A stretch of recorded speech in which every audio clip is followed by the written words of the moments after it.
கிறிஸ்துவுக்குள் அன்பான சகோதர சகோதரிகளே, உங்கள் யாவருக்கும் கர்த்தராகிய இயேசு கிறிஸ்துவின் நாமத்தினாலே சோசரங்களையும் நல்வாழ்த்துக்களையும் சொல்லிக் கொள்கிறேன்.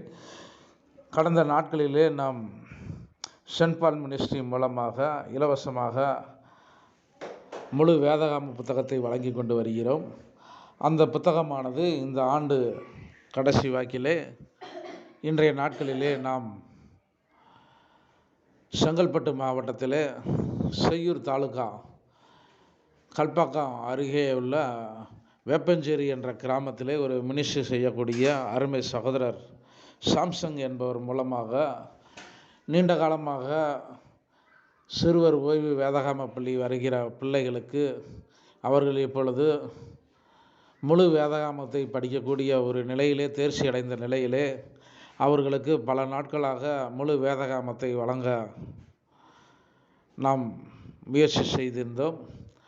அந்த வண்ணமாக இந்த நாட்களிலே நாம் அந்த பிள்ளைகளுக்கு இலவசமாக முழு வேதாகமத்தை வழங்கியிருக்கிறோம்.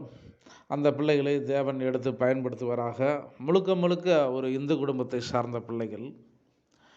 அப்படிப்பட்ட ஒரு பிள்ளைகளை நல்லபடியாக ஒரு தேவ பக்திக்குள்ளேயும் தேவ ஞானத்திற்குள்ளேயும் வழி நடத்தி வந்த சகோதரர் அவர்கள் அந்த பிள்ளைகளுக்கு ஒரு சிறு உதவியாக இந்த வேதாகமத்தை கொடுக்குமாறு கேட்டுக்கொண்டபடியினாலே அவர்கள் நீண்ட நாளில் கோரிக்கையாக இருந்தபடியினாலே அதை இந்த ஆண்டு வாக்கிலே கடைசியாக நாம் அவர்களுக்கு 20 நபர்களுக்கு இலவசமாக முழு வேதாகமத்தை நாம் வழங்கியிருக்கின்றோம்.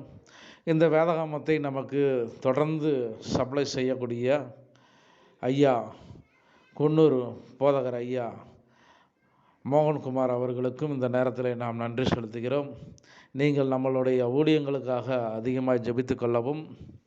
இந்த ஆண்டிலே நாம் ஜனவரி மாதத்திலே இந்தி பேசக்கூடிய ஜனங்களுக்காக நாம் இந்தி பைபிளை கொடுத்துருக்கிறோம். இப்பொழுது இந்த குழந்தைகளுக்காக இந்த முழு வேதாகமத்தை ஒரு நபர்களுக்கு மட்டும் இவ்வளவாக நாம் செய்திருக்கின்றோம். அடுத்த வரக்கூடிய ஆண்டுகளும் தேவன் அதிகமாக நம்மளை பயன்படுத்துவார் என்று நம்புகிறேன், விசுவாசிக்கிறேன். தாங்கள் யாவரும் நீங்கள் எங்களுடைய ஊழியத்திற்காக ஜெபிக்கும்படி கேட்டுக்கொள்கிறேன். இன்று பிரயோஜனமாய் வாங்கி கொண்ட பிள்ளைகள் அவருடைய வாழ்க்கையிலே தேவனுடைய ஐக்கியத்திலும் தேவனுடைய பக்தியிலும் ஞானத்திலும் உலக தயவிலும் அவர்கள் வளர நீங்கள் ஜெபிக்குமாறும் அந்த போதகருக்கு ஜெபிக்குமாறும் தங்களை சென்ட் பால் மினிஸ்ட்ரியின் மூலமாக தாழ்மையோடு கேட்டுக்கொள்கிறேன். கர்த்தர் தாமே இந்த வார்த்தைகளை ஆசீர்வதிப்பாராக. ஆமேன்.